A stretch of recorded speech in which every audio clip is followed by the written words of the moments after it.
Welcome to the Right to Know. This evening, my guest is Alderman Michael Soucy, or Mike Soucy, from Ward 5. Thank you for having me. Welcome for coming. Thank you for coming. So, excuse me, a little under the weather, so I hope I don't stumble too much. But I was looking at your bio. Usually, what I do is talk about, let the people know what you've done in the past. What your history is. So, why don't you tell us a little bit about how you got to be alderman? Well, it didn't happen overnight. I'll tell you that. I grew up here in Nashua. I went to Nashua High School South, and I'm a lifelong resident. From there, I went into the Army for 3 years. Upon coming out of the Army, our family business was firefighting. My father was a firefighter, retired on the National Fire Rescue. I had multiple uncles and cousins on the fire department. So I joined the family business, became a firefighter for 3 years, mostly stationed out of Spitbrook Road, Engine 3. And while I was doing that, I thought I wanted to be a cop. Wasn't sure, so I took a part-time job with Hollis PD for a year while I was a full-time firefighter. And it just reached the point where when I was in the fire station, I was thinking about police work. When I was in the Hollis Cruise, I was thinking about, I was really, really happy. So I did the transfer, but I transferred to the city I love, to the Nashua PD, and did 20 years with Nashua PD. And 5 of those years, I was the PAL program director, and 5 years in the schools. After that, I'm currently working at UMass Lowell. I'm the department prosecutor there. Few years ago, we're going to go 5 years ago, the Telegraph was talking about not enough people running for office. So I ran for fire commissioner because I knew something about the fire department, and I was 20-something years removed. So I didn't have a lot of close friends there, so I thought I could do the job very, very well. I did it for 4 years and enjoyed it, and took the next step and ran for alderman. And thank you to the residents of Ward 5 for allowing me to occupy their chair. But I noticed in your bio that one of the reasons you ran was because the former alderman missed a lot of meetings, and that would seem to be a big thing for you. It was. I've got nothing derogatory to say about former Alderman Mike Tabasco. A good man. He ran a very, very good campaign. We both ran a very, very nice campaign, a positive campaign. However, I was looking for change in the horseshoe, all the way from the leadership on down. And he did miss a lot of meetings, and he's a very, very successful businessman. I had to go to a lot of business meetings, and so maybe I did him a favor, in all honesty. But that was a thing. I mean, I think missing those meetings was probably the biggest part for me. And in all honesty, too, if he was still on the board of Alderman at large McCarthy would still probably be president. That's right. I wanted to see a real change. Right. There's been a change of shift in the board, so there's a balance of power. That's why they have 15 as opposed to odd numbers as opposed to even numbers. But I was impressed by your the PAL League. Actually, my grandson played. He's 5.5. He played PAL football, and it was a great experience for him because he's so energetic. It really helps him out. Right. And so, tell me a little bit about the PAL League. Does it just do football, or does it do softball? No. Actually, I got involved with PAL at the time. We had one full-time officer, Paul Wessinger, running the PAL program. And we were really nothing more than a big, giant box truck that went from field to field to field doing weekend field days. And Artie Cobbs, the National High School South cross-country coach, asked me to start a cross-country program for middle schools to feed that program. We started with 44, 45 junior high school kids from the 3 middle schools. We grew that program into all 12 elementaries, the 3 middle schools, and into a national program of over 400 to 500 kids per year. The department liked what I did, and so they gave me the keys to the PAL Kingdom, if you would. And they have a community building located at 52 Ash Street, Nashua, where you have a boxing program, you have a library, you have like a mini Boys and Girls Club, pool table. And I'll tell you, the thing about PAL, we don't have the money or the prestige or the name recognition that the Boys and Girls Club has rightfully earned throughout the decades that they've been in existence. But the only thing that PAL can do different is that interaction between the police officer and the student. Yeah. So how does PAL raise their money for their program? It's a nonprofit. So some money, if I remember right, I think I was assigned to the nonprofit. So I have to report to a chief of police, but I also have to report to a board of trustees of the nonprofit, a 501c, if you would. So they're out there, they're fundraising all the time. And grant money. At the time, we were able to secure a federal grant through the National Housing Authority, drug elimination grant, and I think it was in the area of just under $20,000, and that actually could help run 7 programs. Wow. Now, does the city contribute to any of that? The city contributes a police officer, which is, full-time, off the street, working with these kids. But it's important because, you have to take that proactive police approach too. You can't just be reactive. You have to have people in there working with the juveniles to eliminate or reduce juvenile crime. Right. Yeah. Very interesting. The Helping Hands, you were past director of Helping Hands too? It was actually Nashua Citizens helping Nashua Citizens. It was a program I was involved in for about a year. And I got involved with that. It was a nonprofit started by a dear friend of mine, Deborah Fraser. And she was actually one of the key people helping me build the cross-country program back in the mid-90s. Her husband got a job down in D.C. after she had just started the program for about a year. So they basically spent the money on, donated the money to their charities and moved on, and the program is pretty much gone. Well, I noticed when you were running that you have some parcels of the front end of the landfill that you want to tell us about what you want to do with that, or what your issue is with that. Well, first of all, I thought spending, I believe it was in the area of about $650,000 for these 3 parcels on West Hollis Street. And what we had initially heard in the beginning was the plan put out there as a possibility would be that these parcels could be used to consolidate all of the BPW properties over there. A lot of people in Ward 5 didn't want to see that. They don't want to see the overdevelopment of West Hollis Street. So Mark Cookshin, who was an alderman at large, actually called a meeting. We had a big meeting at Maine Dunstable School, and a lot of people spoke in opposition of that. When it finally came up for a vote, it was talking, well, maybe we can use it for a turnaround. Maybe we can just use it as a buffer. Maybe it's a good deal. And I didn't think it was a good deal because it's been on the market for, 10 years? It's in front of a landfill. Who's going to buy a house in front of a landfill? When they finally decided for now, we'll use it as a buffer. Perfect.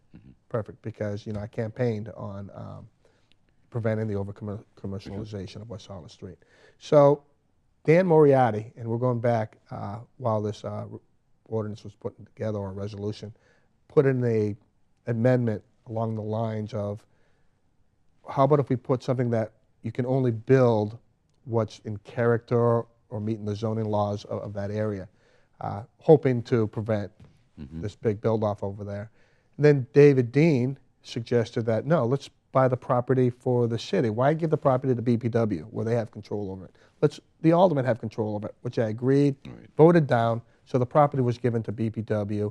It's acting as a buffer right now. I hope it remains as a buffer. The people that I've spoken with want to see it remain as a buffer and not be developed. So. But the DPW controls what they want to do with BPW that. controls that property. Okay. Yes, they do. And I actually tried to put an amendment in, or not an amendment, a resolution where we could transfer this property back to the Board of Aldermen. I brought the issue before legal, and after speaking with legal, it's determined that it was probably not the right thing to do at this time due to some legal issues. Okay. Well, I want to ask you about the police commissioner. Okay, so I know you want to talk about that. So I know as a former policeman, right now the commissioner is appointed by the state. Well, it's by the governor, By the governor. nominated through the executive council. Right. So do you think it should be brought back to the city? Or I think we're the only city that actually the governor appoints the commissioners. Is that correct? That's correct. And so that tells me we're the only city doing it right. Let me tell you why. As an alderman, I don't want to have any influence over our police department. There are places around the country where a mayor, a group of selectmen can control their police department. And I'll put an example out. We all have heard of the investigation with the mayor and her husband a while back. Right. I'm not going to go into whether that was right or wrong. Everybody's presumed innocent, but there was an investigation. I think having the commission removed from that actually protects the mayor, because if it got out that the mayor decided to shut down the investigation, Right. you know, or we just seen another thing where a recent alderwoman was just indicted, again, presumed innocent, of Right. course, but it's just nice knowing that the police department can actually investigate without having the city politicals, you know, Ramifications, sure. interfering with them. And I don't want, I want to be as far away from that as possible. Well, it's like our government basically Should checks be. and balances, you know, so that we. Right. So that's good to know. I don't think a lot of people knew that, so that's good to know. So. Right, no, I think it's been working very, very well for a long time. Yep. Okay, you're on some committees. I Let am. me ask you this. I know the President Dean Yep. appoints the committees. Did you require, or did you want to be on a different committee? Or are you happy with the committees you're on, first of all? Yeah, well, you know, we all put in for committees, and then we're assigned committees. I think that's the prerogative of the president, Right. where he'll put people where he wants to put. And I think where you're probably going is the big cluster on Inauguration Day, where there were certain alder people who were not happy with their committees. I disagree with that. You know, I take Alderman Jim Donchis' approach. You go where you're assigned. Right. Now, I was initially assigned to infrastructure, Right. personnel administrative affairs, and joint school building committee. Because of the corrections made, I was the only alderman actually forcibly taken off one committee, infrastructure, and thrown onto budget. Okay, I'm here to serve. Right. So put me where you want me. What have I enjoyed infrastructure? Yes, I think there's a lot of interesting things going on with infrastructure. Am I going to enjoy budget? Probably not. Yeah. I know it's going to be a very, very busy committee coming up with a budget. But you know what? In hindsight, that's probably what I know least about. And putting a rookie alderman and a couple of us going on to budget, we really, really, really need to learn this. Right. So it's a good thing. Well, there's a lot of things, as you probably know, I was interested in what the board voted for the union contracts. Right. Which I don't, and it's not my position to say yes or no, but then now the mayor wants to keep the percentage at the cost of living index at 2.1. And Yep. I think they started at 5.3, and now they're down, according to the papers, what they put in the papers are 3.5 or something like that. But they're going to lay off some teachers and lay off some counselors. So basically, the superintendent makes, with all his perks, everything, makes about $200,000 a year. So I guess my first question to you is, if they're going to make cuts, do you think they should, first of all, should they stay at the 2.1%? You're close to that, and how do you do that after you gave all the unions their, you know, there's somewhere 2.1, somewhere higher, but you know, Well, which are deserved, I think. Yeah, no, I think the union contracts were probably factored into the budget that was going to be submitted anyways. Okay. It was going to happen. The union contracts were not unreasonable, in my opinion. You know, let me say this: the hard work is done at the commission or committee level. The attorneys, the school board negotiating with the school, Board of Education now working with Superintendent Conrad to submit a reasonable budget. When I first saw that 5-point-something budget, I almost threw up. I mean, just that puts us over the cap right there. No money for police, no money for fire, BPW, done. Impossible. And so as aldermen, we don't dictate what they're going to do with their money, how they're going to spend it, what their needs are. So, you know, my advice to the Board of Education people, and I spoke about this at a meeting, tell us what you really, really need, what you really, really need, because that's different than what you want. There's a pie with that 2.1 spending cap. There's only so much money, and we can determine the money part, but as far as if anybody gets laid off or how that money is spent, I mean, there's fat in all of these budgets. Right. There just is. I know it's a lot tighter at the city level and the state level, and but that's up to Mr. Conrad to figure out. But I don't believe the 3.5% is going to cut it either, because it's very, very tough trying to find that balance of keeping good schools, keeping good police, good fire departments, good PPW, our streets to be paved, Right. and keep that cap and keep the rates reasonable. Well, I know that some aldermen are in favor of keeping the cap low at the 2.1 index, CPI index, because of the taxes. Right. You know, because a lot of property taxes have gone up over in the last abatement, and I'm sure a lot of aldermen have run on that platform to Right. try to keep the taxes in line, because there's a lot of elderly in the city too, and if property taxes keep going up, they're on a fixed income. How do they afford that? So that must be a concern that you have in the budget committee when you do that. It's a huge concern, and I'd be able to speak with you a little bit more intelligently about it after we start our budget meetings. Right. But I'll say this, you're right, we do have to stay within that 2.1. I've campaigned on reasonable taxes, but I'm not far to the right, I'm not far to the left. I take a very pragmatic, centrist approach. I tend to be a little bit more conservative, and we're going to look with a lot more scrutiny probably in the past. And we're going to ask a lot more questions. You've probably seen that this board is not afraid to ask questions. Yeah. We're going to ask questions. We're going to look at everything. But at the end of the day, we want to make sure that we have enough police officers, that we don't become like a Lawrence or a Lowell, that our crime doesn't blow up. And that's not a bad thing I'm saying about Lowell. I work in Lowell, but Right. they do have a crime problem that Right. I don't want to see here. Yeah. It's a tough balancing act, and I'm learning. We'll see where it goes, but I don't want to see our taxes. Our taxes probably will go up some. They always do that 2.1. But look at our roads. That's what's really scary. $1 million to pave 6 miles.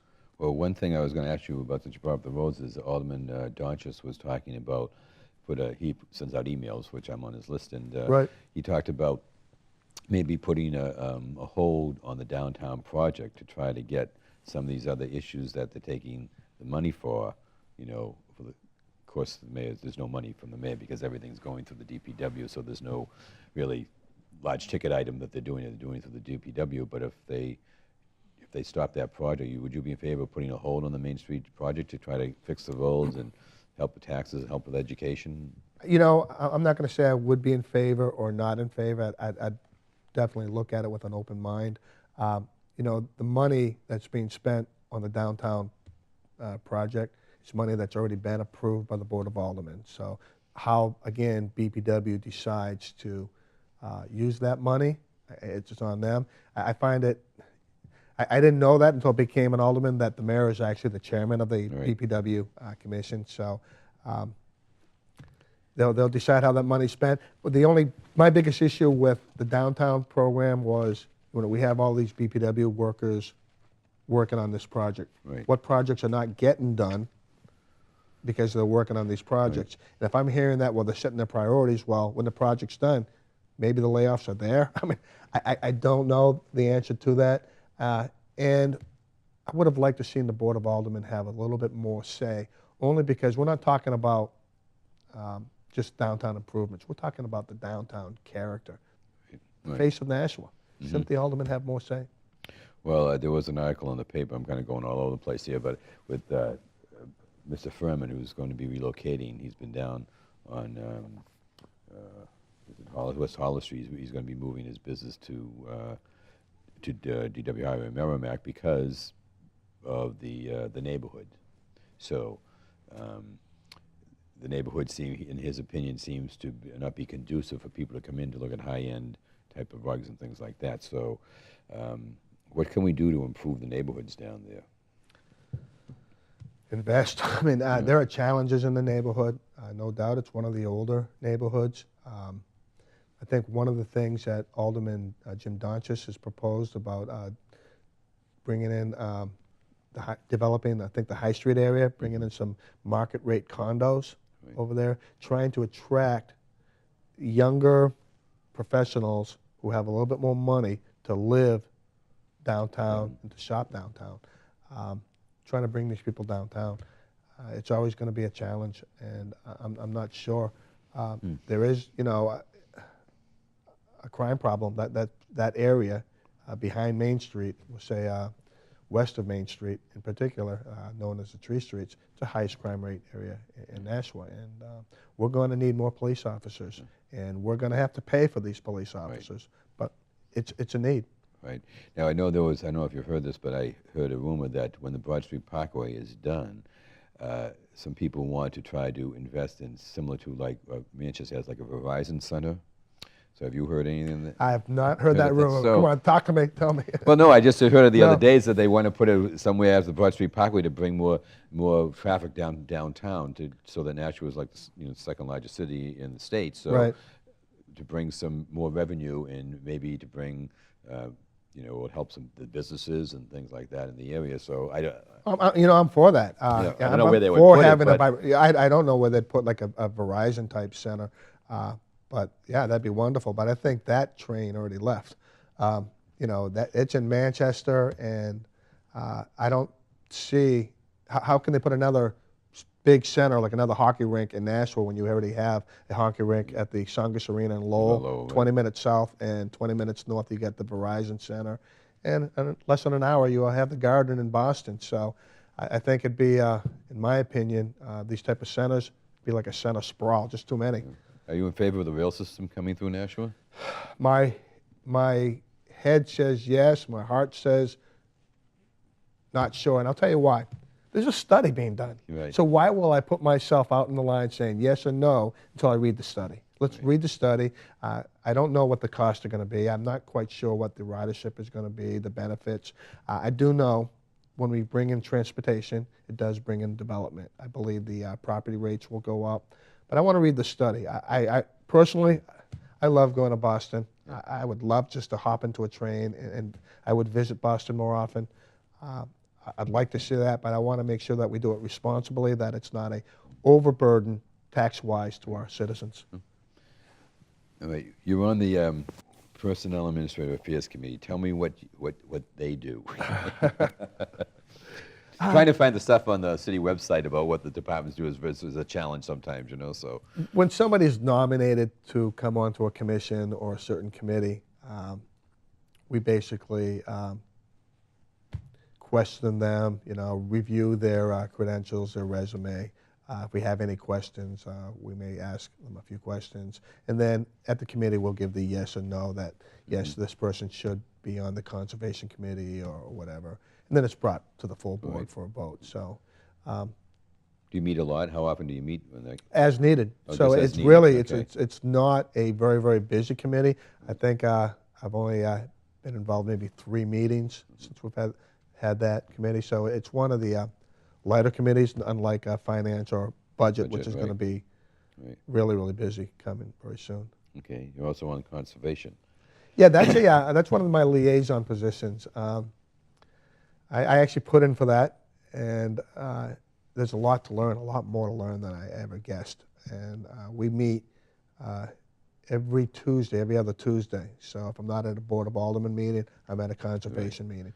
And the thing that really surprised me, those meetings go on for a long time. It could be 3-hour meetings, but it's interesting, and that's all about the Board of land use. Aldermen meeting last week. Don't get me started on that. We'll talk about Legacy Park in a second. Okay. Now you really get me going. But I know the conservation with the mill tower. Where's my notes here? Oh, the chimney? The mill chimney, the Right. waste house. This seems to be it's a historic site apparently, but is there?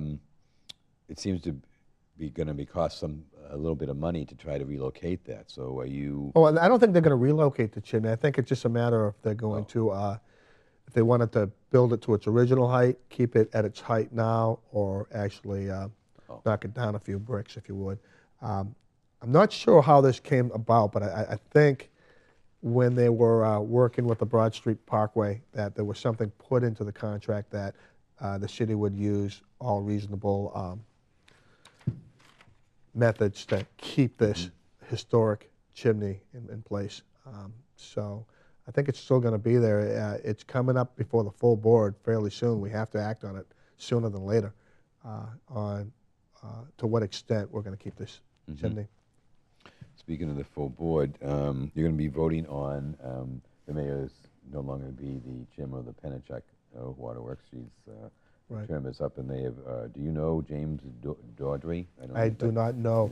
Do not know him as of yet. So when they when someone appoints them, this person as a newcomer to the board, that goes before the personnel? That should go before the personnel, and we'll get his resume. We'll read his resume. He'll come before the committee, and if there are any questions from the committee members or any concerns, that'll be the time we'll have that discussion. Okay, Legacy Park.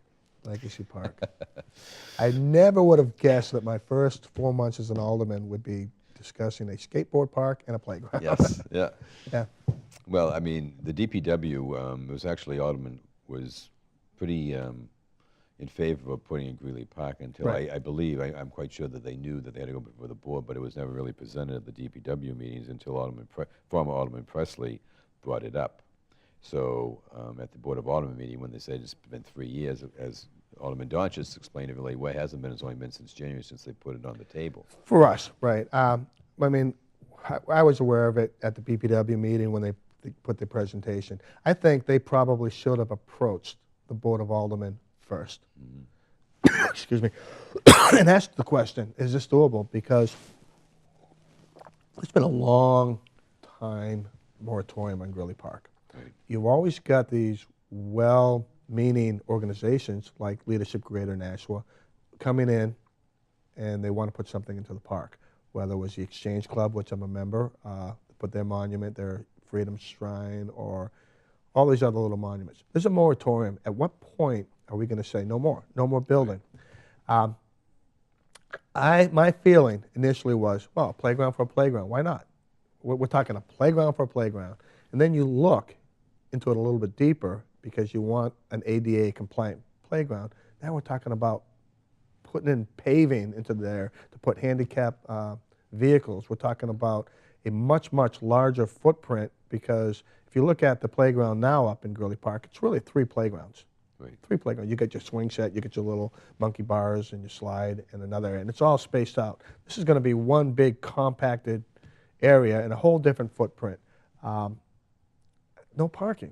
There's no parking as far as I can see. Nobody's answered that question on how we're going to address that parking without building a parking lot at the end of Greeley Park. So there was a study that's been asked for. You probably watched last night. Yep.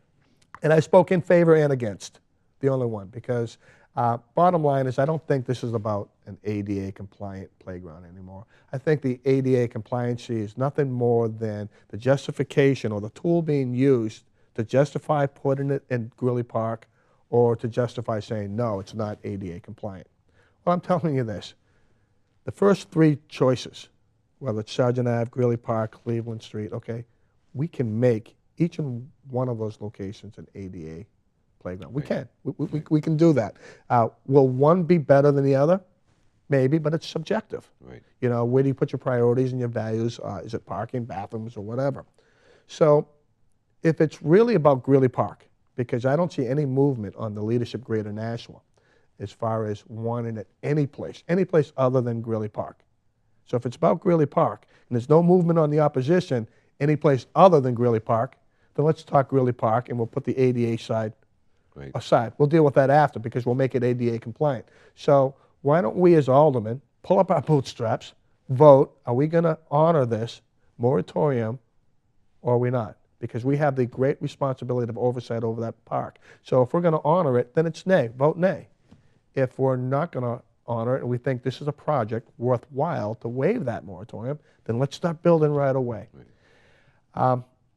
Leadership Greater Nashua, very vocal, they don't want to see this study. The other side is saying we want to see the study. So my attitude is, if it's really about ADA then let's do the study. I want to know what the study is because you can't tell me that the LGN was an unbiased study. It was probably a very good one, and I'm sure they worked very, very hard at it, but it's biased. Right. You know, they did their own study. So bring in an outside organization to do this study, and I'm saying this. If that study comes back and says that the current playground location at Greeley Park or the east side of Greeley Park is the best location, then I'm going to raise my hand and I'll say, fine, it's a worthwhile project. If it's not, well, then I'm going to vote no. Well, they had, at the DPW meeting, they had an issue where if they had chosen another site, it would have been built by now. Yes. Because the only site that has to go before the board is the one at Greeley Park. Correct. The DPW has control over that, so, and I was at those. I've been at those meetings, and every meeting I attend seems there's either people for, another meeting there's people for against. So there seems. So when you read the paper, You see the same people quite yeah, often. Yeah, absolutely. And initially, very early on, I saw that a lot of people speaking for were either part of the Chamber of Commerce or a leadership Greater Nashua, and they brought people in. And, same thing with the other side, bringing people in, and that's politics, really. Right. Isn't that politics? Yes, You bring in your numbers, and I commend them for that. And but the true count that I get are from the text messages, the phone calls that I receive every day, and I'm not receiving phone calls just from what has been described as the NIMBYs, the North Enders, not in my backyard. I'm receiving phone calls from people throughout the entire city, in all 9 wards, in favor or not in favor. And it's running about 60-40 in favor, and I say that because I think the LGN is doing a better job of having people call me. But, that's politics in itself. I'm going to vote on what I believe is best for that park and for the city. That park does not belong to the North Enders only. It belongs to the entire city. Right. But there is a moratorium on that. And well, it's pretty evident the Board of Aldermen. It also people from surrounding communities outside of Nashua come and use the park. All the time. So if somebody from an outside community, Merrimack, Litchfield, Brookline, whatever, Hudson, they come here and they're speaking in favor of this park. If you work in the city here, you own a business in here, my ears are, I'm listening. But if you're just here, my guess is somebody asked you to be here, and your weight, so the value of your weight is not going to be the same as a Nashua resident. So I was curious, why are they allowed to speak if they're not residents or business owners in the city? Why are they allowed to speak at the Board of Aldermen meeting? Because it seemed to protract the meeting the other night for quite a long time. It did. I guess that's the president's call. I don't know. I think we want to be respectful and listen to everybody. And so, you know what, we'll take as much time, whether the meeting is going to be dragged on from a typical 1 hour and 15-minute meeting to a 4-hour meeting. I think we want to be respectful of everyone and listen. But again, my personal opinion, if you're coming in from Merrimack and you don't have a business here, your kids aren't going to school here, and you just want to speak on our Greeley Park, I'm not going to put as much value in your opinion as I would from anybody in Nashua. I would never go to Amherst, Hollis, or anything and talk about if we're going to cut down the downtown apple tree or whatever. It's not my concern. Yep. Okay, so where do we stand with the skateboard park at this point? Have they decided on any? No, I don't think they've decided. I think from what I've read in the paper that they've decided that it's not going to go into the Broad Street area. So where it's going to go, I don't know. I did open my mouth at a BOA meeting, like I sometimes do, and recommended Cleveland Street. Cleveland Street is where the old tennis courts are and the old skating area between Fairgrounds Middle School and Fairgrounds Elementary. The reason why I recommended that, first of all, they're neighbors of the 2 schools, so you're not going to have a lot of real homes that you're going to be disturbing. 2, I don't want to use the word infested, but tons of kids, and I say that in a loving way. That neighborhood has a lot of kids that even walk to the schools there. That park would be very, very much utilized. And Alderman McCarthy brought up one point that gave me some pause and thought. And he indicated, well, do you really want to put a skate park by a school with all of these little kids when it seems like the major or the significant amount of people currently using the park are in the 18, 19, and early 20 range? And that gave me some thought. And then as I thought about it, well, yeah, people are 18, 19, or 20 are going to this David Dean Park by the bridge because they're the only ones who can get there. You need a driver's license to go out there. It's just so far out of the way. Yeah. You put it by a school, and it's going to fill up with our school-age kids and even the high schoolers. And it won't be used while the kids are in school because they're in school. Do you skateboard? Do I? No. No, I'll just have to fall once and I'm done. You're on the Board of Police Commissioners and the fire, so that's because of your experience, I would assume that's why they put you on there. Initially I would have loved to have been the primary liaison to the police commission. Yeah. But Alderman Wilshire does a great job.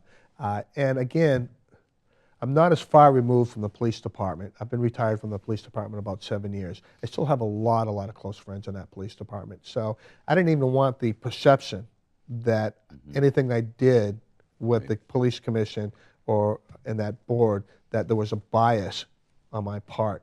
So being the alternate, it gives me the ability to see what's going on, to say hi to the chief and some of my friends, but to see what's going on and keep an active role within the police commission. But Alderman Wilshire is the primary. On the fire department, I'm the primary. Yes. But again, I retired from the fire department, 28, 29 years ago. I'm very far removed from having buddies on the department, and I'm by far the most knowledgeable about fire department issues because I served on the fire commission 4 years prior. So why not? So what do you think your biggest challenges that you see coming on the road in the next 3 to 4 months? Budget. Budget. I mean, look how horrible our roads are right now. Winter beat us up, and we've got a lot of paving, potholes to fix, and then the school budget. And the police are going to want more police. The fire is going to be asking for a little bit more. Trying to maintain that balance of excellent services that Nashuans have always been accustomed to. I mean, we're very, very blessed with what we have here, but to keep the tax rate within that cap and reasonable. Well, I know that there was something in the paper the other day about, was it the Sheridan now down at Exit 1 with going to court to try to get a tax abatement. Right. So that's going to cost us a little bit of money unless they're going to appeal it. I don't know if they are, but I don't either. Yeah, so. Again, that was before my time. I read that, and you know, that's a court thing, so I'm not going to have any control over that. Okay. Is there anything else you'd like to talk to your constituents about at all? Or? No, again, you know, I just want to thank the residents of Ward 5. I worked it very hard. I probably spoke to at least 800 people and knocked on a lot of doors, and it's I really privileged to occupy their chair for the next 2 years. And thank you for having me on your show. Well, I appreciate you coming in, Alderman Soucy. I do appreciate it. Thank you very much. Thank you for tuning in, and because you care, be aware. The Right to Know Public Access Show is aimed at providing knowledge of current issues, policies, and the decision-making process that affects the lives of the citizens of Nashua.